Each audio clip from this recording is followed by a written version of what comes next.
Welcome back, everyone, to The Boiling Point. This is episode 28, The First Wave. I have on with me Vice President in charge of marketing and senior political correspondent, Gavin Whitcomb Jr. And we're going to be talking about a number of things. Gavin Whitcomb Jr. here is going to be taking the lead on most of the episode. But before we get to that, I want to encourage everybody, if you were seeing this for the first time, follow us on Facebook at facebook.com/The Boiling Point Podcast. You can also find us on Parler. Just search The Boiling Point Podcast. All of our videos, if you're watching this on YouTube, then go over to Rumble, because that's where you're going to see the full episode. Just search The Boiling Point Podcast. And, of course, you can follow me on Instagram at JDEDESIGNz, and that's with a Z. And if you want to buy some apparel, it's your last chance to buy the first generation of the Boiling Point Podcast apparel. Before I change the designs up, go to bonfire.com/The Boiling Point Podcast and go to bonfire.com/store/JDEDESIGNz to get JDEDESIGNz t-shirts.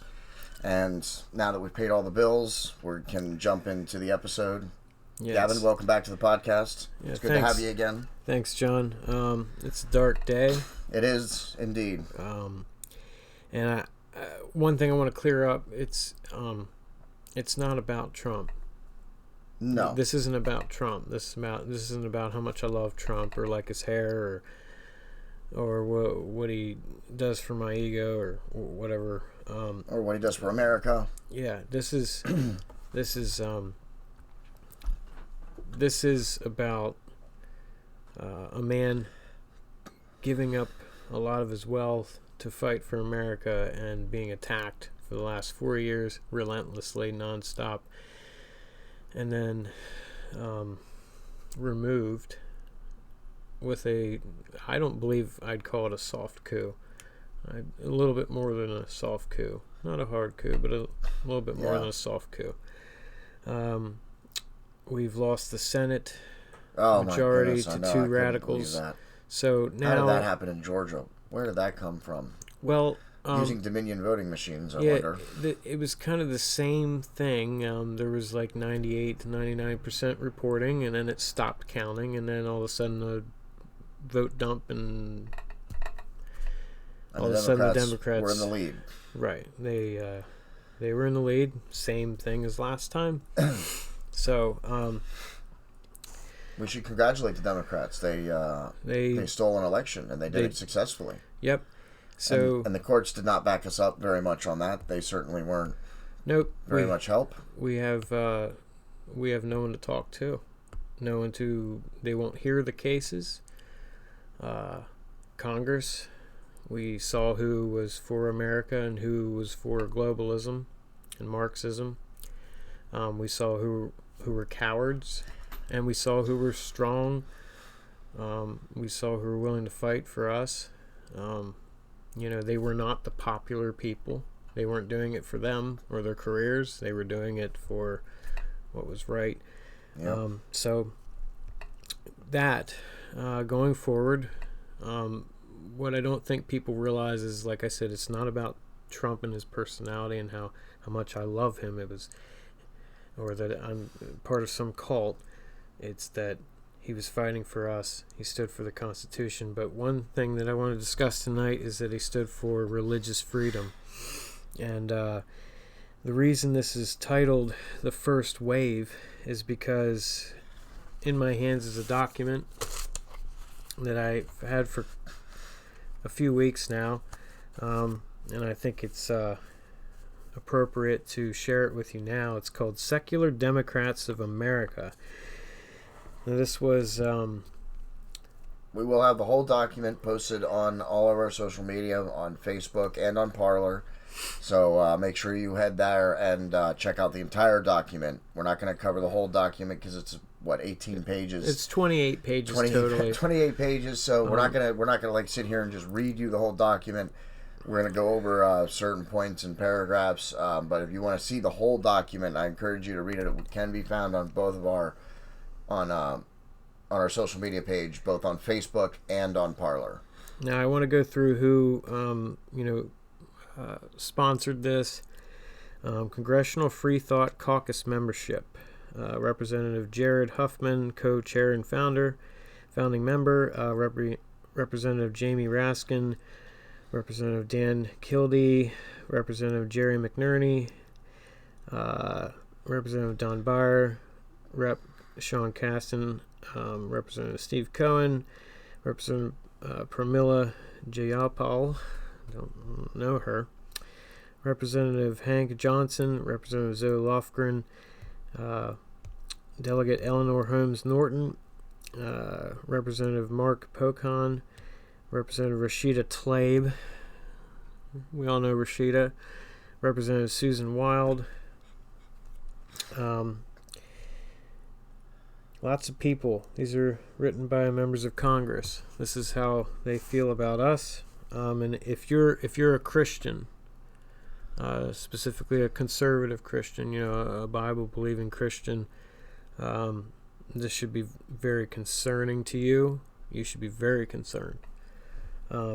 So I only skimmed it a little bit, and I was highly concerned. Okay, so restoring constitutional secularism and patriotic pluralism in the White House. Prepared exclusively by Secular Democrats of America PAC for President-elect Joe Biden and Vice President-elect Kamala Harris. Kamala, I don't care. Transition team presented by Representative Jamie Raskins and Jared Huffman, endorsed by Representative Jerry McNerney. Let's go over the preamble. It starts out sort of fair. The Secular Democrats of America PAC has prepared this document for Biden-Harris campaign to provide recommendations that will not only reverse the damage done by the Trump administration, but boldly restore a vision of constitutional secularism and respect in the land for religious and intellectual pluralism. Okay. We urge you to lead our nation on a path that revives the founders' vision of religious freedom in our government and promotes a unifying patriotic pluralism. And that's where it takes a left turn. Not dogmatic religious chauvinism in American society. Dogmatic religious chauvinism. Yeah. Okay. We believe that it is a moment not only to enact policies to advance constitutional secularism, but to position the Democrat Party to take back the mantle of religious freedom and pluralism from the Republican Party. As people of private religious faith and public constitutional faith, President-elect Joe Biden and Vice President-elect Kamala Harris can bridge the deep divisions that President Trump has exploited and exacerbated over the past 4 years. Biden and Harris can bring millions of Americans of all faiths and millions of non-religious Americans together around a shared vision of government seeking the common good while defending religious pluralism and the unbridled freedom of conscience. We urge you not to underestimate the institutional strength of what we refer to interchangeably in this document as the Christian Nationalist movement, or the religious right. This movement is extraordinarily well-funded, well-organized, and the manifestation of its extreme sectarian agenda is on constant display under the Trump-Pence administration.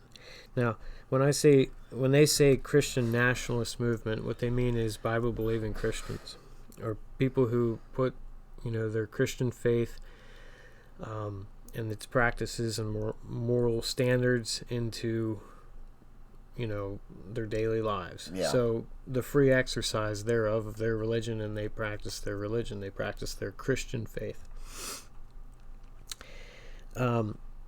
So it calls us extreme and sectarian.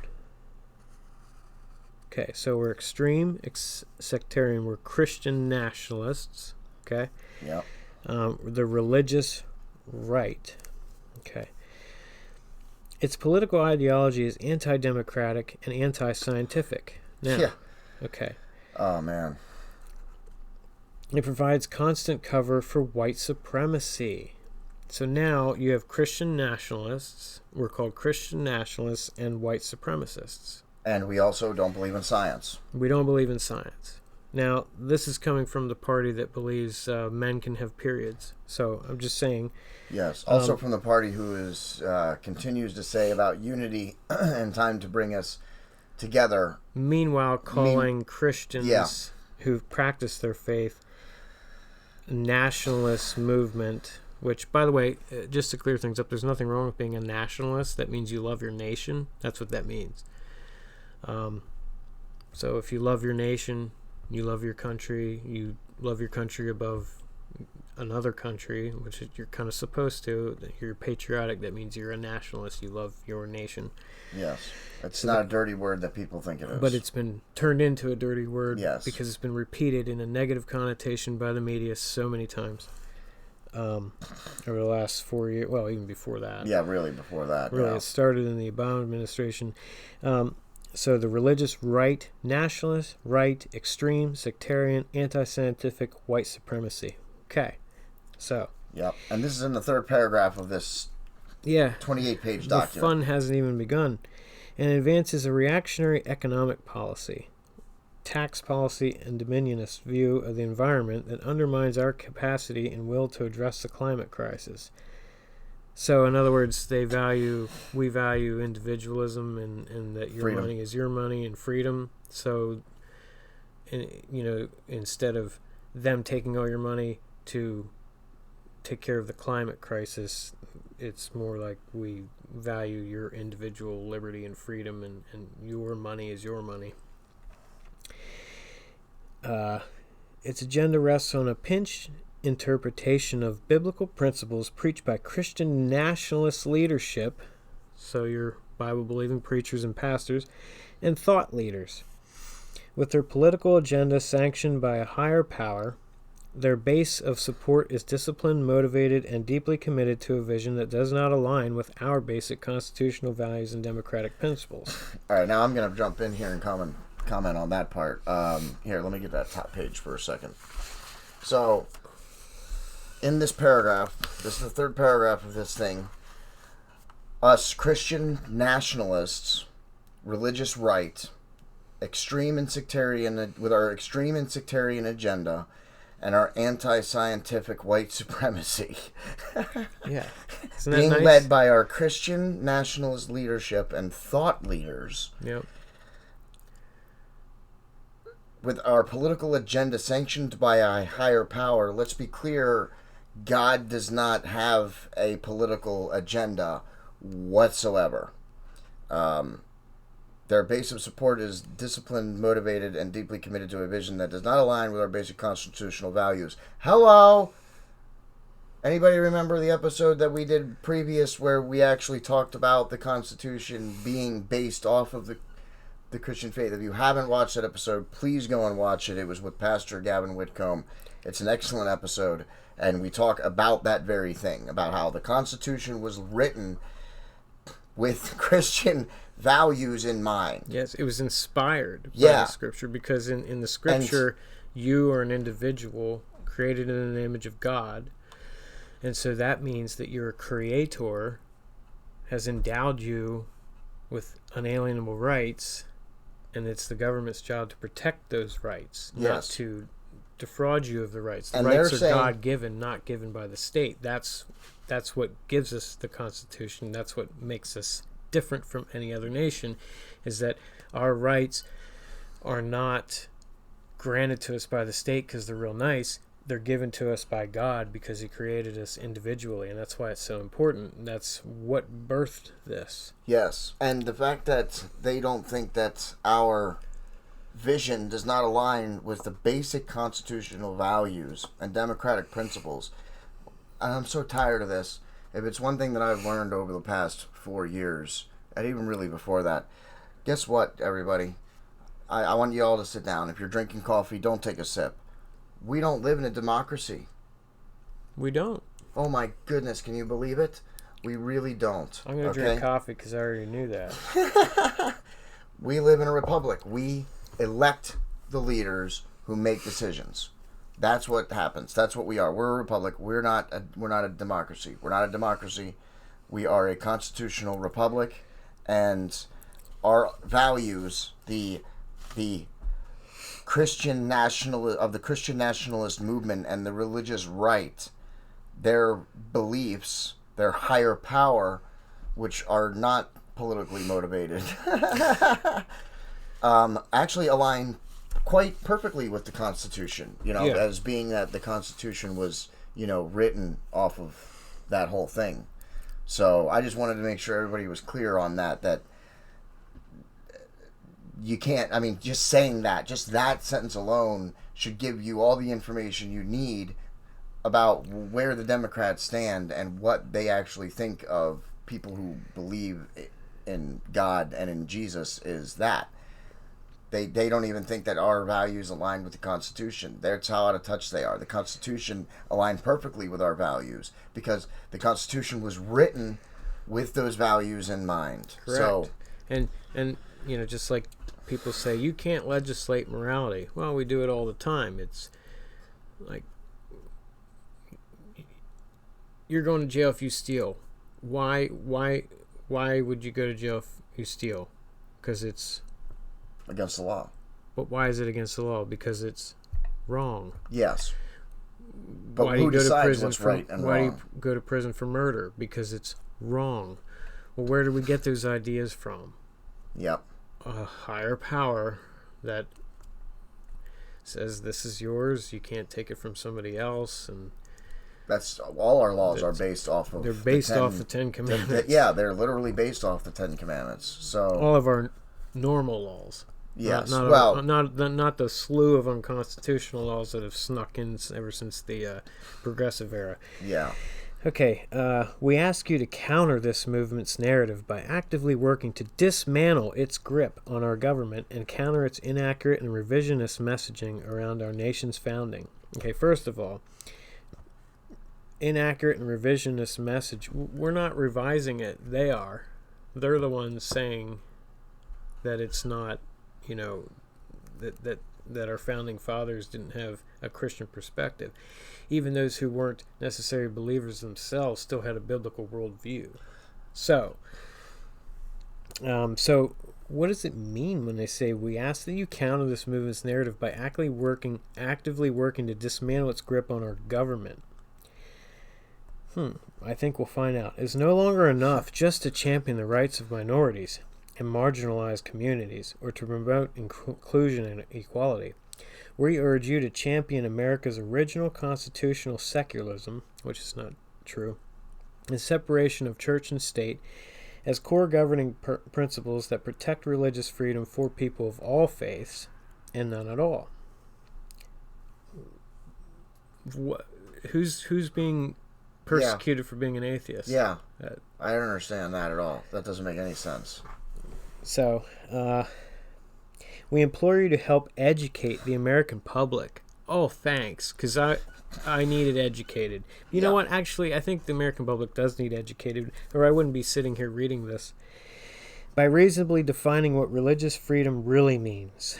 That every American has a right to practice his or her religion without interference, but no religious group can impose religious dogma or orthodoxy on other.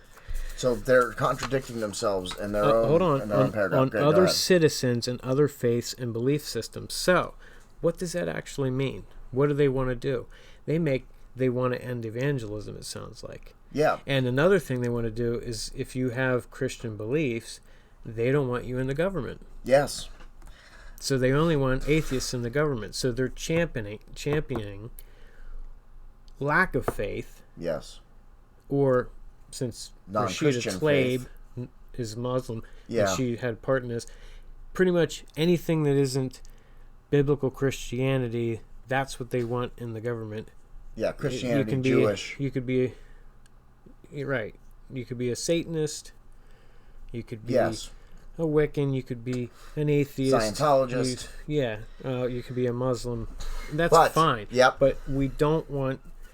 We need to really dismantle the biblical Christian. Yes, we have to views. prevent the dogma. Because I want dogma. that's an important word that they use. Because I want you to think about how many times when you've heard the word dogma, in what faiths do you usually hear that context, that word?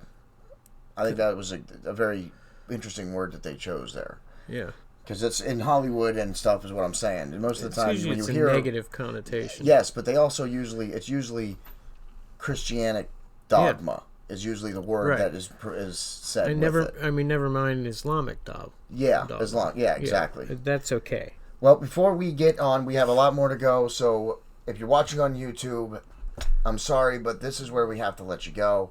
I encourage you to switch over to Rumble right now, because they allow free speech and YouTube doesn't. So switch over to Rumble right now. Just go to rumble.com, search the Boiling Point Podcast. You can find us. That's where you can watch the rest of this episode. There's a lot more to go, so make sure you switch over now and tune in if you're watching this on YouTube. And if you're watching on Rumble, we'll be back in just a few seconds. But in the words of Steven Crowder and Porky Pig, piss off, YouTube.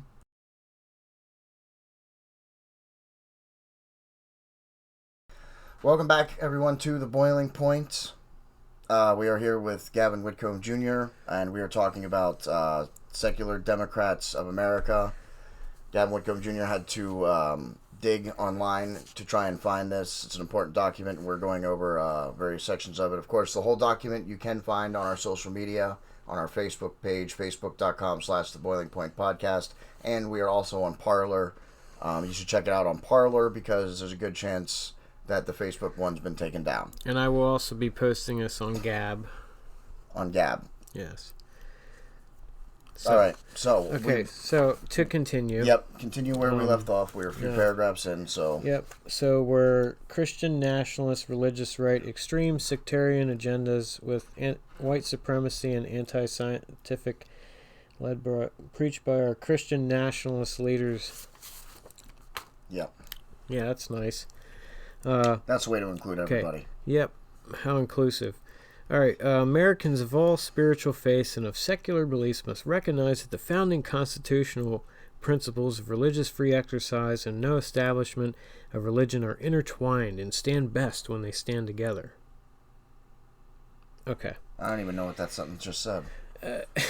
The constant entanglement of religion and government, promoted by the religious right and intensified by the Trump administration, sweeps far beyond hot-button culture war issues like abortion and contraception. It permeates every aspect of government policy, healthcare, public and private education, foreign policy, tax policy, environmental policy, military policy, and more, all of which will be addressed in this document. Policy decisions that should be guided by science and evidence on matters ranging from climate change to comprehensive sex education. Stop the tape. Comprehensive sex education. Look it up. It's the most disgusting thing ever perpetrated on our children in the modern era.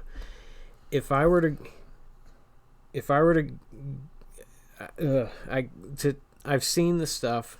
If I were to take this stuff and give it to your kid on the street, you would punch me in the face and call the cops because it's pornographic. It's it teaches them how to masturbate, how to have anal sex, and other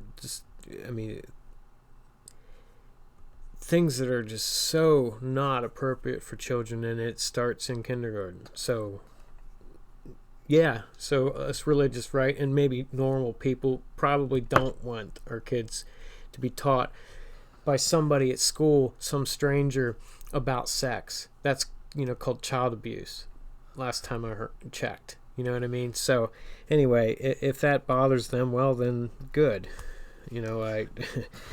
If my faith stands in the way of that, yeah, that's a good thing. Yeah. So from comprehensive sex education to federal funding for stem cell research have been skewed or blocked entirely by powerful religious interest groups and further undermined at every turn by the Trump administration. So he's been standing in the gap to stop this stuff from getting to our kids. Now, it hasn't really, 27 states adopted comprehensive sexual education. So it's not like you can stop it all because it is up to the states.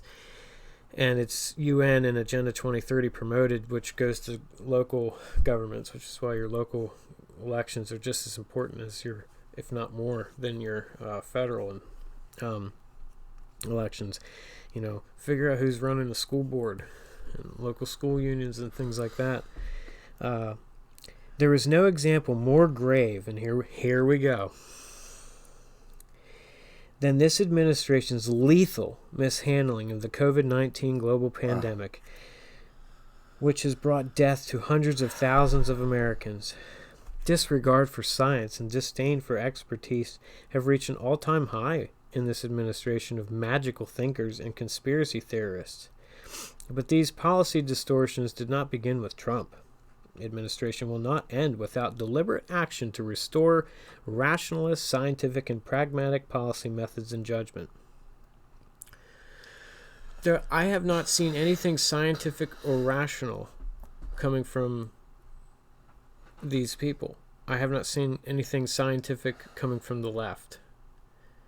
They deny science. Yeah, they do. They're the science deniers now. They deny science if it interferes with their immoral social programs or immoral social issues. If science says, well, that's not really, you can't really do that because it's not even real, they say, yes, it is. 2 + 2 = 4 is racist. Yeah. I mean, that's an actual thing. Gender is something where Democrats seem to forget about science. They seem to, they just simply disregard it. So they're willing to disregard science whenever it suits them. And also the mishandling of COVID-19, you have got to be kidding me.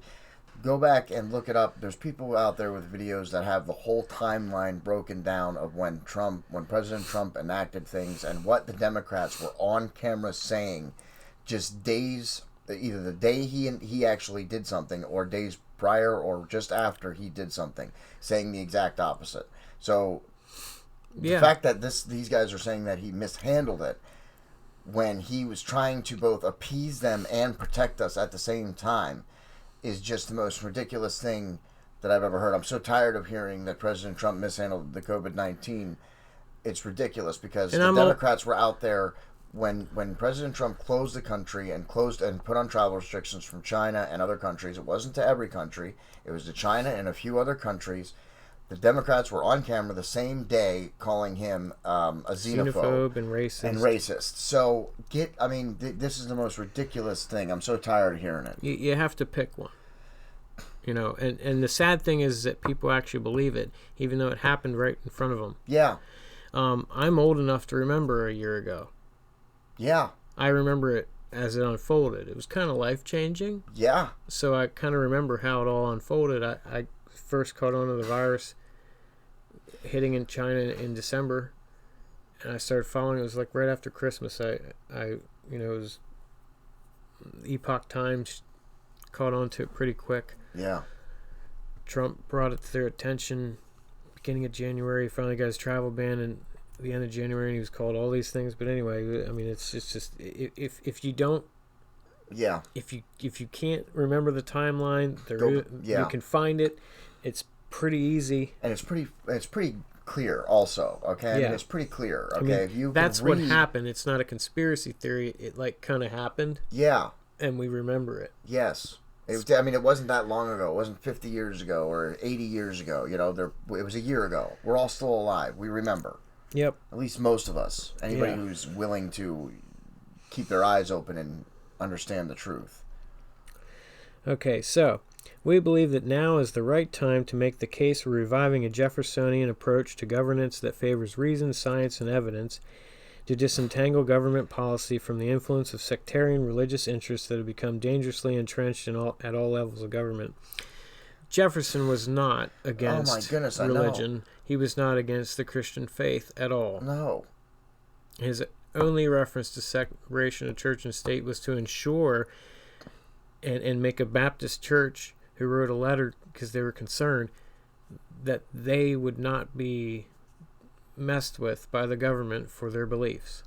Yes. That's when he used separation of church and state. It was to let them know that they wouldn't be interfered with by their government. Yes. It was to assure them.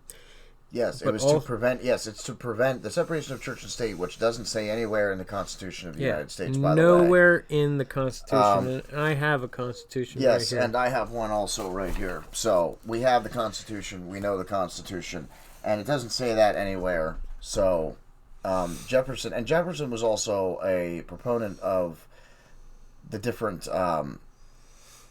there being Republicans and Democrats. There being two parties. He was for the two-party system. John Adams was against it. So Jefferson was for disagreement and debate specifically. That's why he wanted there to be two parties. He said that debates is how we're going, is the best way for this country to go forward, is two sides debating a topic and then compromise. So that's completely ridiculous. Okay, so here in this next paragraph, they actually show their hand. I mean, they've already been shown their hand, but this is not about making us all feel inclusive. This is the remainder of this document will focus on four major areas that are critical to secularists and non-religious community. Okay, so this whole thing is to appease the secularist and non-religious community. Okay. The first three areas where we believe that President Trump has violated basic constitutional principles and elevated religious privilege over the Bill of Rights and the common good. Okay, whose Bill of Rights has been violated by President Trump? Tell me. The only one I can think of is anybody that want to own a bump stock. Anyway, the fourth area of focus is protecting the rights and dignity of non-theists, non-theist Americans, and non-Christian religious minorities. Like most Americans, care deeply about and contribute immensely to their country. And like all Americans, they deserve to be both fairly recognized and respected. Which they are already. Yeah. For far too long, actually, I would think as Christians, we're the pariahs now, right? Yeah. And have been for quite some time. We're the ones that get made fun of and laughed at. And yeah. So, for far too long, the religious right has scapegoated non-believers, falsely stating that non-believers believe in no public morality, while at the same time framing advocacy for our original secular values, science, pluralism, and the rule of law. Yeah, because the left really cares about the rule of law. Yeah, and also, again, we've already just said this once, but being that the whole Constitution and our rule of law is based on the values of Christianity, none of this is even true. It's not even remotely true. The right to dissent as an attempt to impose our beliefs on society. When our community is attacked, we ask you to stand with us just as President Barack Obama stood with us on a number of occasions when he made history by mentioning non-believers positively in his public remarks and going out of his way to include non-believers in the Democratic community. And we don't have a problem. Nobody has a problem with non-believers. They're not being persecuted. Christians aren't out there persecuting non-believers. And the only argument that we make against non-believers and trying to separate the church and state is, where do your values as a non-believer come from? What is good and what is bad? What is right and what is wrong? And who decides that? Because if you don't believe in anything, then you're the decider of that. And I don't trust any person to be the decider of right and wrong. I think God has pretty much told us what is right and wrong, and I'd much rather have it come from him than another person. Right, and they try and push in the secular world that morality is relative. Yeah, that we all possess the same moral compass. No, that it's relative, that it's different for each person. What's right for you might not be right for me. So we live and let live. Well, okay, say it's right for me to murder you right now. Yeah. What's right for me? And then they say, well, there are no absolutes, because Christians, we believe that there is absolutes, that there's a God, he has standards, we break the standards, we're sinners, we need salvation by Jesus Christ and his blood. And, we repent of those sins, and those are our absolutes. Yeah. There's other absolutes, like gravity is real, But they say there are no absolutes because everything is relative, right? Well, if you say there are no absolutes, that's an absolute statement. You understand what I'm saying? Yeah. Like the argument itself destroys itself as it's being formed. So we are optimistic that under your leadership, it will no longer be a momentous and historic occasion when non-theists are acknowledged and treated with equal respect with our brothers and sisters of faith. Brothers and sisters, yeah. I really feel the brotherly and sisterly love. Yeah, the brother and sister that gets locked in the closet. Yeah, or the prison cell. According to Gallup, the most mistrusted religious minorities in the United States are atheists and Muslims. Acknowledging the rights and dignities of these communities would have a bottom-up effect. I'm sorry, acknowledging the rights? They don't have rights? I thought they had rights. Yeah, Don't they have the sure same they rights? have the same rights we do. I'm actually sure. I'm actually positive of that. Yeah. Very certain. Yeah. I mean, we can check the Constitution again, but I'm almost certain that they have the same rights that we do. Yes. Yeah. We hope that you share our belief that government secularism is a core constitutional principle and indistinguishable from religious freedom. We believe that there can never be religious freedom in the United States without the separation of church and state, and that constitutional secularism allows pluralism to thrive in our nation. So basically, you want to stamp out Christianity in order to have religious freedom. Okay. Yeah, that makes perfect a lot of sense. Yeah. And thank you for your consideration and for your leadership. We stand ready to provide support and additional information. Legal landscape. So, we're going to go through some things. Recent decisions by the Supreme Court have upended decades of settled precedent, and it appears more likely that future decisions will continue in the same vein. The understanding of both the Establishment Clause and the Free Exercise Clause has shifted in ways that will significantly change how any future government defines and implements public policy. Government funding. Decisions in the Trinity Lutheran and Espinoza have changed the requirements on when funding is required to be given to religious entities. While it is unclear yet how far the court will take Espinoza, it is at least certain that any government decision excluding religions groups from funding because they are religious groups will be seen as violating the Free Exercise Clause. It is at least certain that any government decision excluding religious groups from funding because they are religious groups will be seen as violating the Free Exercise Clause. Any attempt to prevent government money from being spent on religious purposes should therefore focus on the use of money rather than the identity of the recipient. Religious exemptions. Okay. The court has held that there is no First Amendment right to religious exemptions from laws of general applicability. As a result, the Religious Freedom of Restoration Act, RFRA, was passed to impose them legislatively. Although RFRA was invalidated as applied to the states by the Supreme Court in the City of Bourne versus Flores, it was allowed with respect to the federal government as a form of self-regulation. Since then, in decisions like Hobby Lobby, the Supreme Court has not only treated RFRA as a super statute, granting it near constitutional status, but transformed the state status of private for-profit corporations by endowing them with religious rights and spiritual existence. The court has heard arguments November 4th in Fulton versus City of Pennsylvania, which inter alia seeks to overturn employment division. If it does that, religious exemptions from universal secular laws will be seen as presumptively required by the First Amendment.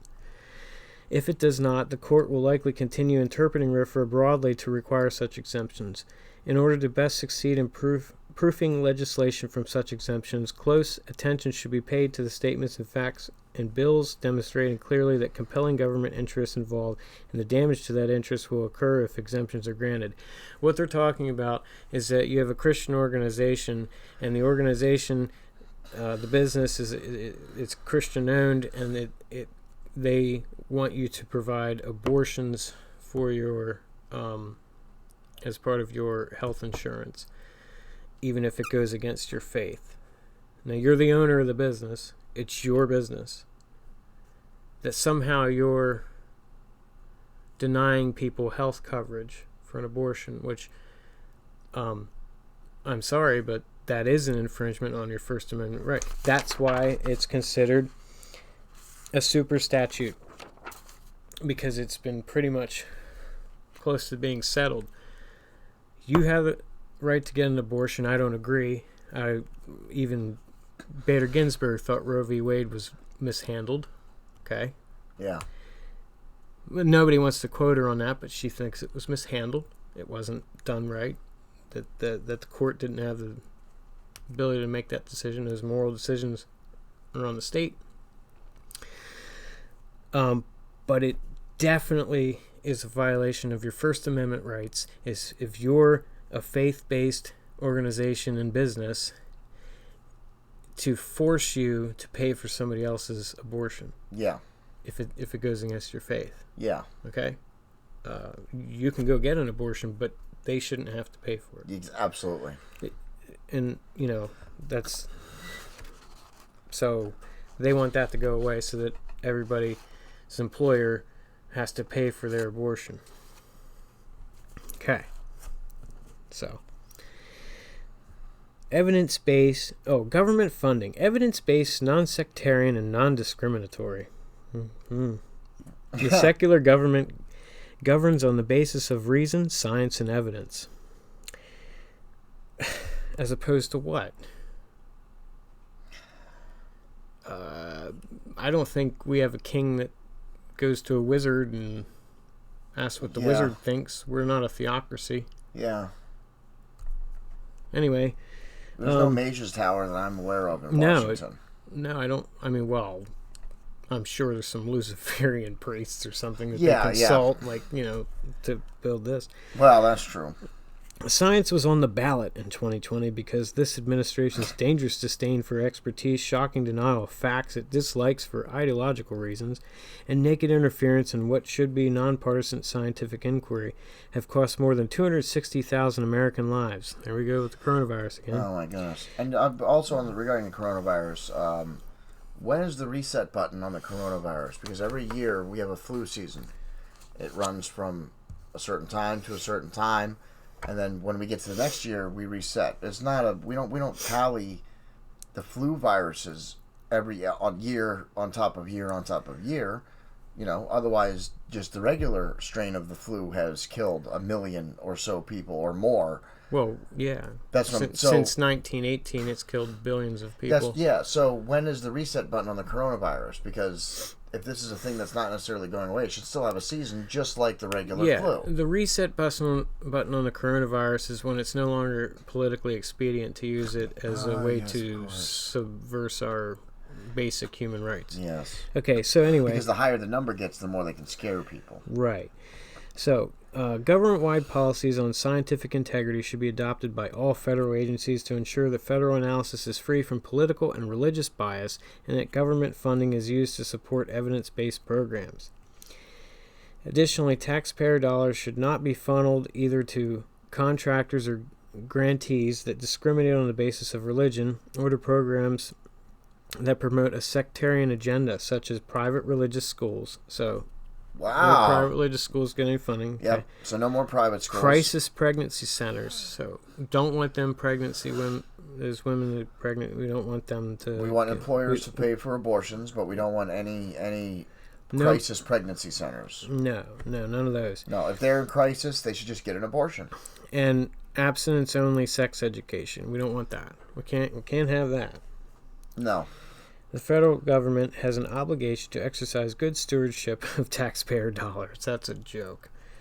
Therefore, it should not do business with organizations or contractors that will use government funds to advance a sectarian agenda or discriminate against its employees or program beneficiaries on the basis of religion.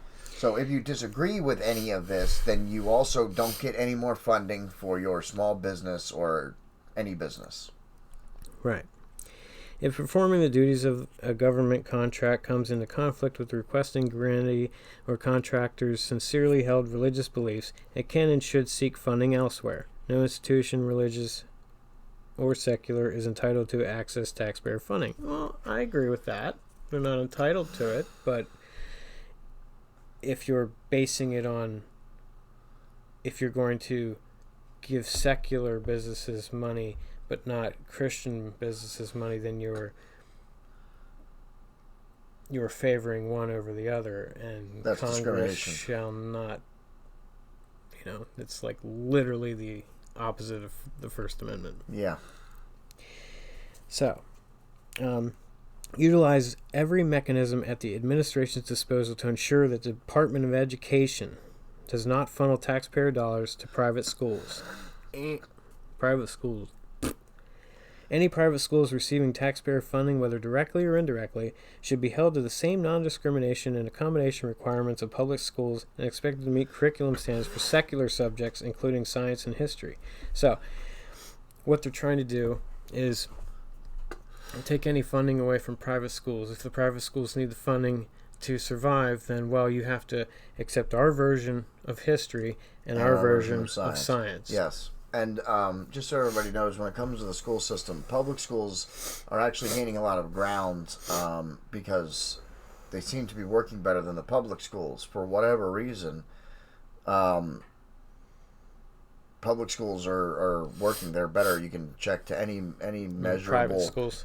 Private schools are better than public schools by any measurable test that we have. Even the tests that the Department of Education would agree is how we evaluate students. They're doing better in private schools than they are in public schools. So now what they want is to take control of private schools. Right. So they want control of private schools. They want control of private business employers. Sounds like Marxism to me. Yeah. Okay. Where Supreme Court decisions are held to require government funding for religious schools or other religious programs, the administration should seek to ensure that such funding cannot be used for religious purposes. Where it funds religious groups providing secular services, it should use the authority that comes with the provision of such funding to ensure that the services provided are delivered equally and without favor and reach the levels of quality that publicly provided services reach. Nope. What? Anyway.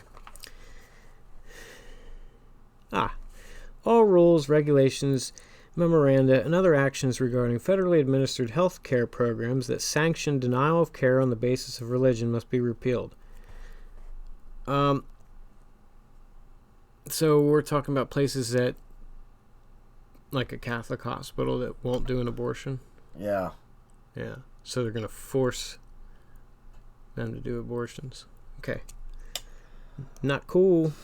When federal funding is made available to community or faith-based organizations to provide health care, that funding should go to organizations that will provide the services required, not organizations that will deliberately choose not to provide the full spectrum of services, in other words, murder in the womb, Yes. intended by the program, and that will not serve all program beneficiaries equally.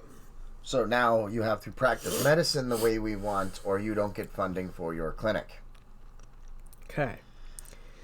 Reverse all executive orders, rules, memoranda, and other actions that exempt faith-based organizations contracting with the federal government from non-discrimination requirements that apply to secular organizations, including employment discrimination. This includes the following. Dismantle the Department of Justice Religious Liberty Task Force. Donald Trump instituted the Department of Justice Religious Liberty Task Force to protect people who are being attacked for their or discriminated against because of their religious belief. And now they want to get rid of it. That would include Islam. So while saying that if you don't believe in Christianity, then it should matter just as much as if you don't, and it already does. But now they want to dismantle the task force that makes sure you're not being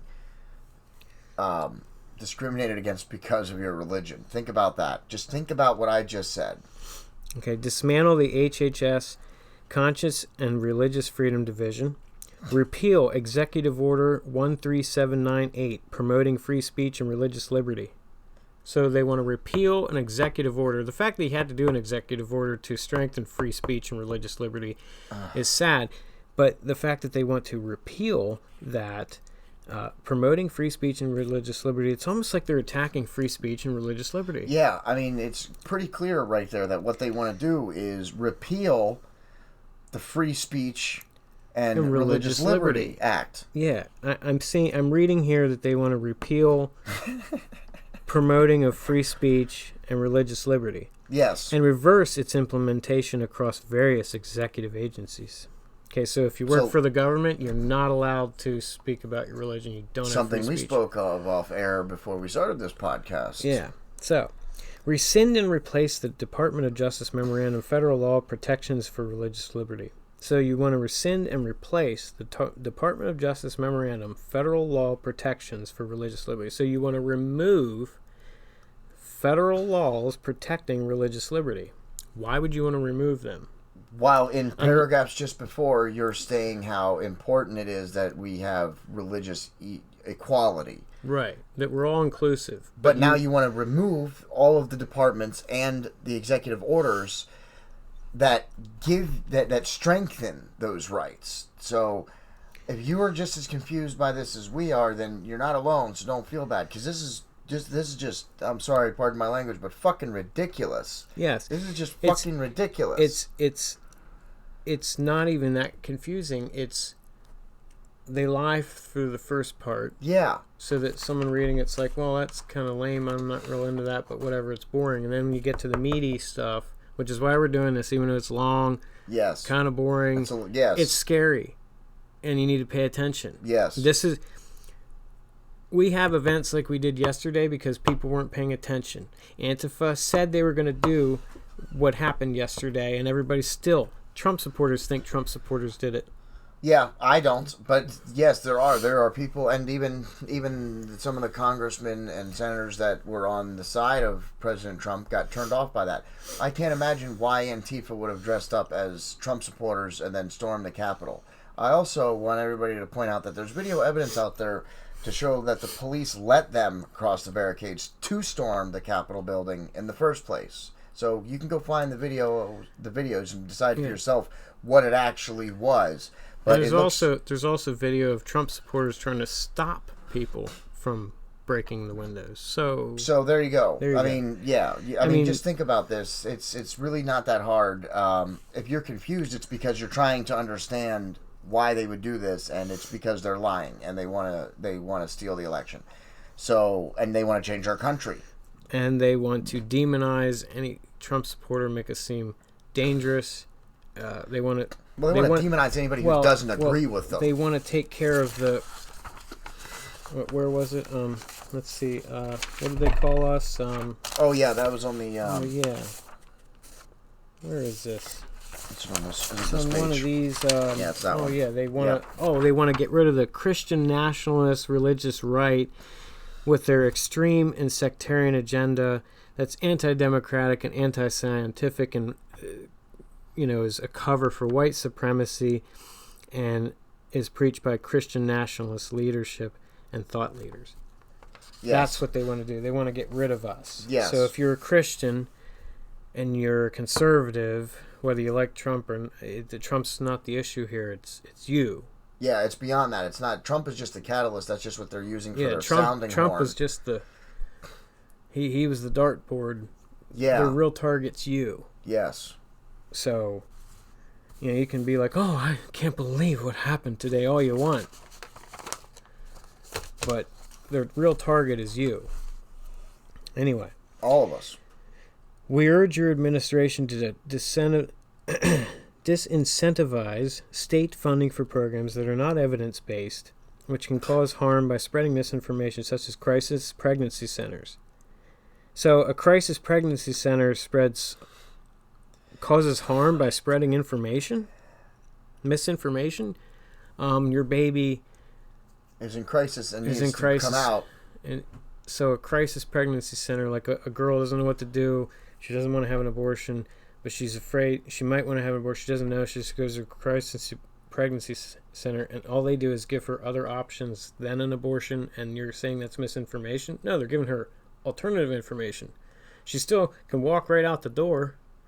But the fact is, it's a proven fact that crisis pregnancy centers save lives, and that's what they want to end.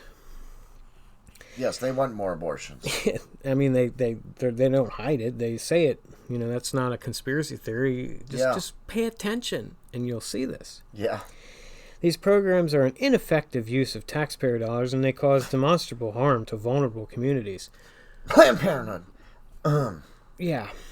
Work with Congress to incentivize states to increase their vaccination rates by repealing all non-medical exemptions to mandatory vaccination for children in schools and daycare centers. States like California and New York have taken such actions, but only after experiencing severe outbreaks of measles and whooping cough.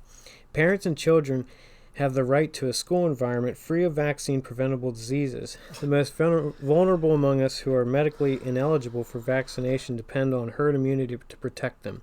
So now they want to take away your rights to decide what medications you take by making vaccines mandatory. Correct. So now they want to strip parents of the rights to. Not only do you not get to decide what insurance you have and what your business can do, but now you're lost the ability to make your own medical decisions. Medical decisions. And the medical decisions for your children. Yes, you've also lost the ability to have your child if you want it, because the only agenda left on the floor is abortion. Right. So if you were kind of on the fence, the only thing that you're allowed to hear is that you should have an abortion. Yep, that you can have an abortion. Yeah, you're not allowed to hear the alternatives to abortion. You're only allowed to hear that abortion is your option. Okay, so you can't hear the other side of it. There could be other possibilities, like, hey, we have a couple that'll take your baby right now. And there are couples out there trying, they want babies. So the whole idea that there aren't parents trying to adopt children is false. Oh, well, look at all the kids in the foster care system. Yeah, it's because it's an industry. Yeah. It's an industry. Well, we won't get into what kind of industry that is. Yeah. Reverse the Trump administration policies that have allowed faith-based, government-funded contractors to provide adoption and foster care services to discriminate on the basis of religion and work with Congress to pass Every Child Deserves a Family Act. Speaking of what we were just talking about. Incredible. Fully and robustly fund comprehensive, medically accurate sex education. Which means teaching your child how to masturbate. In kindergarten. And how to have homosexual sex. In kindergarten. I think they start that in like 6th grade or something like that. Yeah. Well, let's just stick with kindergarten. Yeah. So. that's where. Let's be honest. That's really where they want to teach it. So. Reverse Department of Homeland Security and FEMA policies enacted under President Trump that allowed disaster relief to be used directly fund houses of worship for sectarian purposes, including public funds for disaster-related facility repair. If those funds are not made available for all private nonprofits. Prior to the Trump administration, the long-standing policy was to reimburse houses of worship for damage sustained while providing disaster relief services to the affected general public. It is precisely in times of crisis that the federal government must be steadfast in protecting the Constitution. The federal government should not grant privileges to houses of worship suffering from natural disasters that are not available to secular nonprofits and institutions that equally suffer from these tragedies. Actually, there is. So let's be clear about that. There's lots of federal funding for people who provide aid during disasters and tragedies. Just thinking off the top of my head right now, Red Cross. Yeah. So, and I remember we had some flooding some years back when we lived in the park, and there's a little bit of water damage to the underneath. Someone from the state, they came and said, "Do you have any water damage? Because we'll pay for it." I was like, "No, I actually don't." I was like, "It was just some high water." Yeah. So yeah, it's pretty much it's there for everybody. They're just different allocated funds. That's all. What they don't want to make sure it's fair because it already is fair. They want to take it away from the houses of worship and only give it to them. Yes. So. And that's exactly what we need. We need to be taking federal aid away from those who provide charity. That's exactly what we need. Yeah, that's real. You can say what you want, and you can search this. That go look at what denomination or what company out there does the most charitable work. What charitable company out there does the most charitable work. You're going to find the answer is going to be something that's Christian faith based. Right. Okay, they lead the world in helping people. So let's stop them from doing that. Yeah, and so that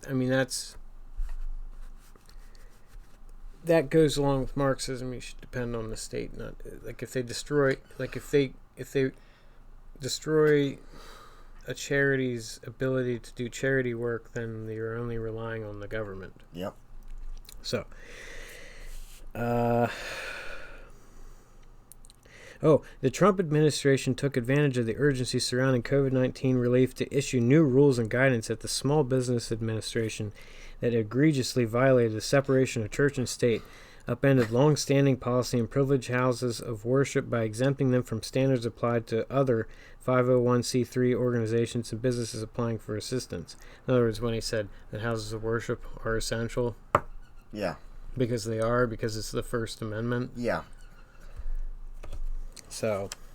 And who the hell decides who's essential? I think that's unconstitutional. Yeah, I think everybody's essential. Yeah, our representatives should not be deciding who can go to work and who can't. Wake up, everybody.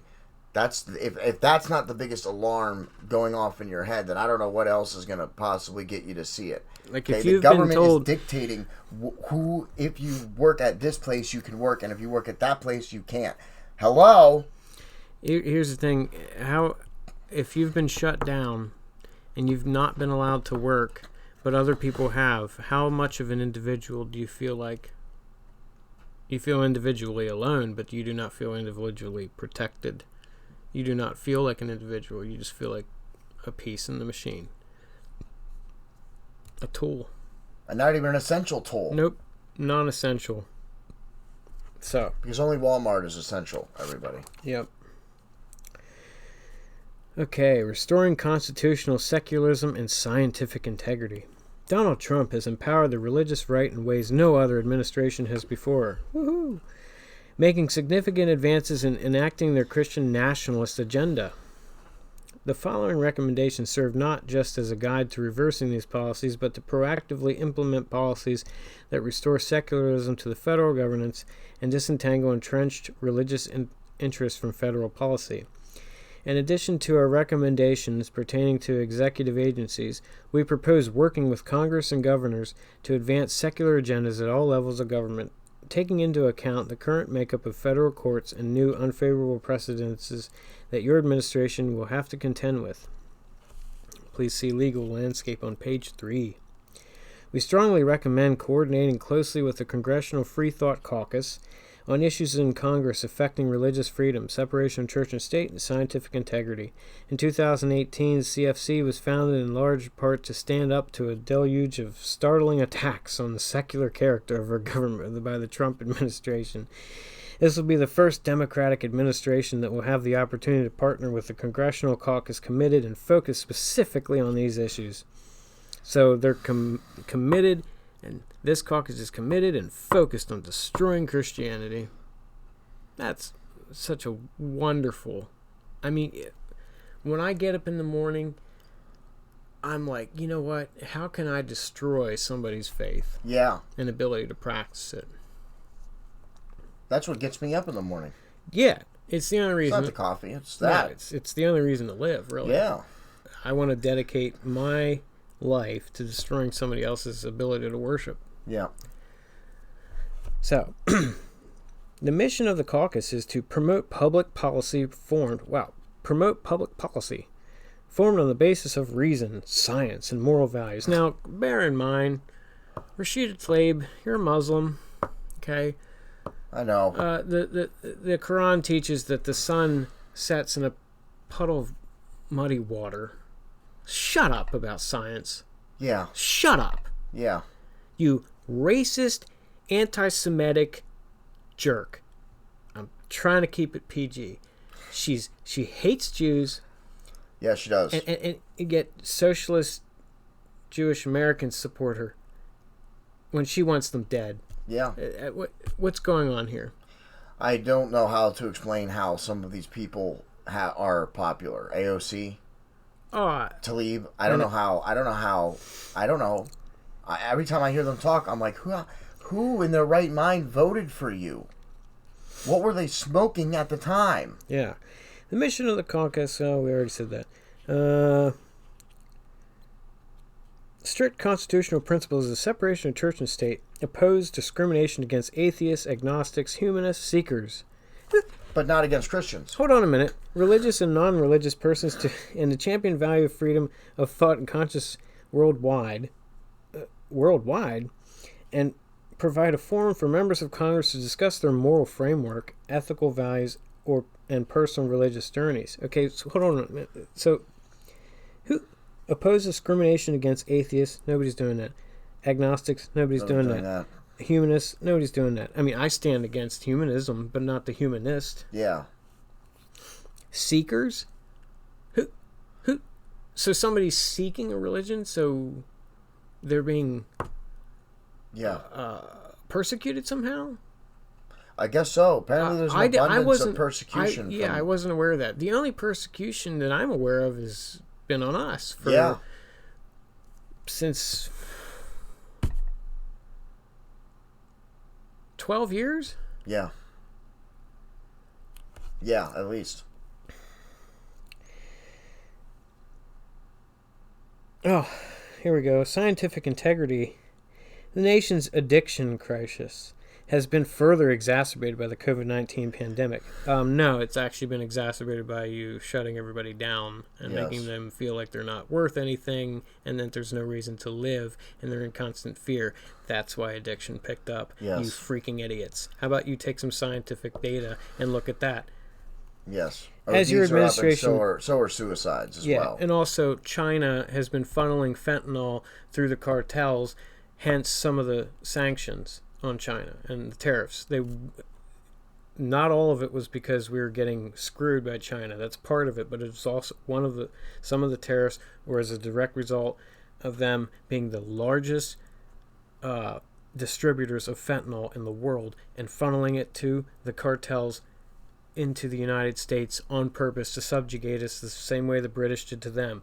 China learned from the Opium Wars how you can subjugate their entire nation. They learned from their history because they're smart. Yeah. Okay, so they're doing it to us.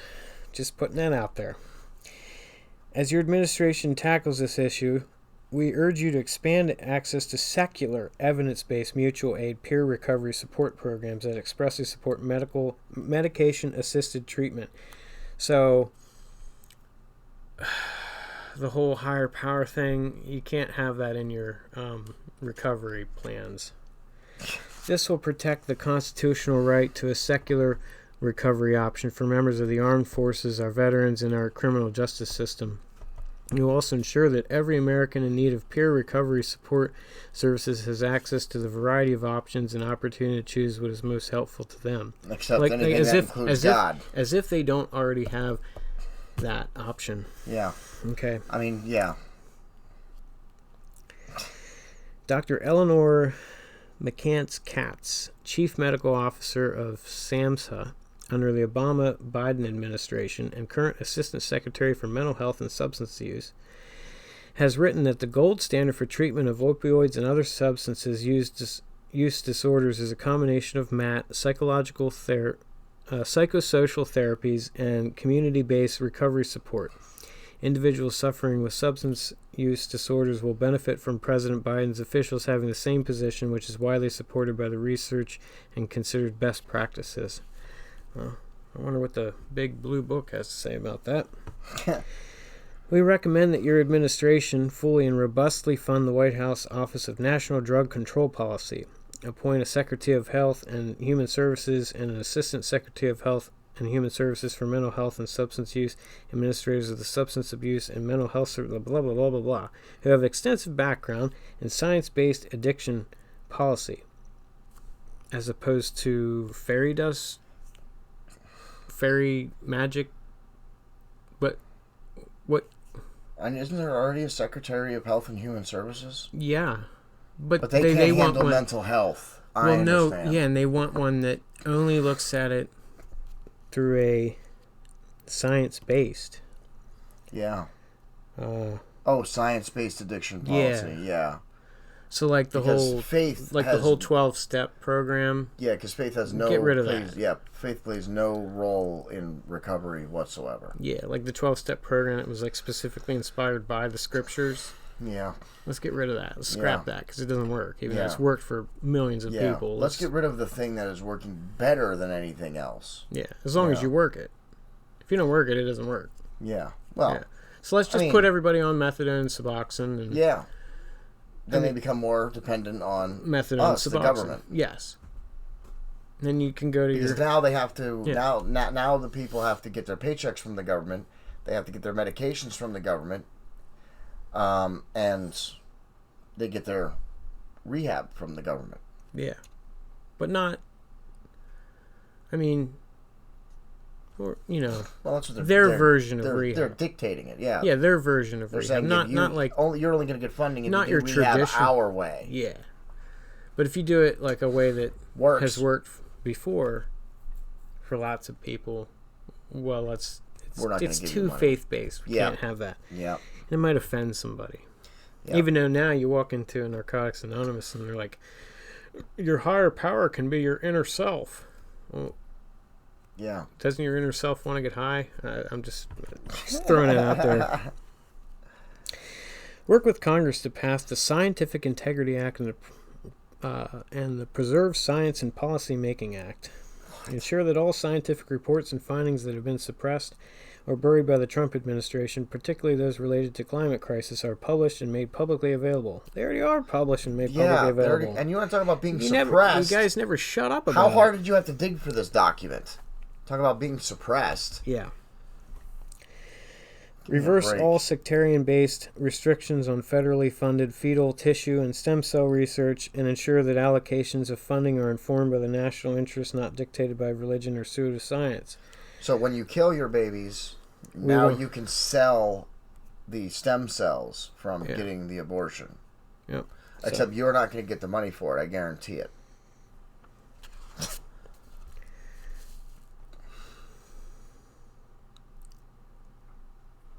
Okay, so repeal Executive Order 13875, Executive Order on Evaluating and Improving the Utility of Federal Advisory Committees, which directed agencies to eliminate at least one-third of their current advisory committees and arbitrarily limited the total number of government advisory committees to 350. A substantial number of advisory committees are related to science and science ethics. Okay, how many advisory committees do you need? So basically, when it's just growing, that's a growing the government thing, making them bigger so that your taxes go up, and then to fund all these things. Or, you know, not only will we raise your taxes, but we'll just print more money and make it more worthless, so then your spending power goes to nothing. And, but don't worry, the federal government and the Federal Reserve, they got your back. And I'm not a scientist at all, but I'm pretty sure science and discovery and when things become facts, it's when a scientist publishes something that other scientists then test, and then if their theory is proven, then, you know, there's obviously evidence to support that. So I'm not really... That part really doesn't make sense to me. Restoring constitutional secularism. Work with the Attorney General to reverse former Attorney General Jeff Sessions' memorandum on federal law protections for religious liberty. Once again, they want to reverse the federal law protections for religious liberty. Yeah. Okay. Rescind Presidential Proclamation 9645, Presidential Proclamation enhancing vetting capabilities and processes for detecting attempted entry into the United States by terrorists or other public safety threats, known as the Muslim ban, which restricted travel to the United States by individuals from Muslim-majority countries. Wrong. It was from Muslim-majority countries that happened to be terrorist hotbeds, where there was lots of terrorist activity. It wasn't from all Muslim countries. It wasn't from all Muslim-majority countries. It was from specific countries where the terrorists had a stronghold. So Tlaib would like us to not vet people for terrorism or other public safety threats when they enter the country. Yes. You still think they care about you? Yeah. Really? This is what you voted for? Yeah. And now you just... And my fellow conservatives who've given up hope, you just want to roll over. Oh, well, you know, we'll get you next time. No, you won't. Yeah, they just stole this one. What makes you think they're not going to steal the next one? They stole 2 elections in the same year with overwhelming evidence. Yeah. It's going to be this in perpetuity forever, you know, unless everybody stands up and says and does something instead of just, well, whatever. Oh, well, we'll catch them next time. No, you won't. Appoint an Attorney General to the Department of Justice who will support governors whose emergency declarations as their and/or executive orders require even-handed universal restrictions on indoor gatherings, including at houses of worship, to help prevent the spread of COVID-19. Okay, so now they want to appoint an attorney general who will support governors who want to shut down your house of worship to prevent spread of COVID-19. But Walmart is still open. Walmart's still open.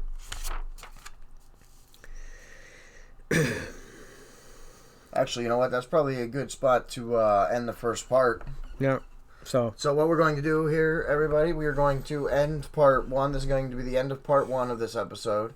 Part 2 will be posted very shortly after part 1. So if you're watching this one, switch over to part 2. Do it whenever you have time. That's why we're going to be separating this one, because it's a very long episode, and people do have lives, and they have to do things, and they just can't sit sometimes for 2 hours and listen to us talk. So we're going to separate. What? We're incredible. We're amazing.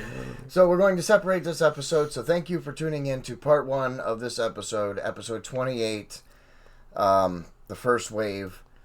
Please like, share, comment, and buy some apparel. Go to bonfire.com/The Boiling Point Podcast. This is your last chance to get some of the first generation t-shirts, sweatshirts, and tank tops before I change the design. So get there and place an order with the campaign. The campaign's running for another 2 or 3 weeks. So place your order now. Don't wait. And make sure you find us on Parler. And you're already watching this on Rumble, but you can find us on Parler, The Boiling Point Podcast. Facebook.com/The Boiling Point Podcast. And Instagram, you can follow me at JDEDESIGNz, and that's with a Z at the end of it. Thank you for tuning in to part 1. Switch over and enjoy part 2. This is not the end. This is only the middle.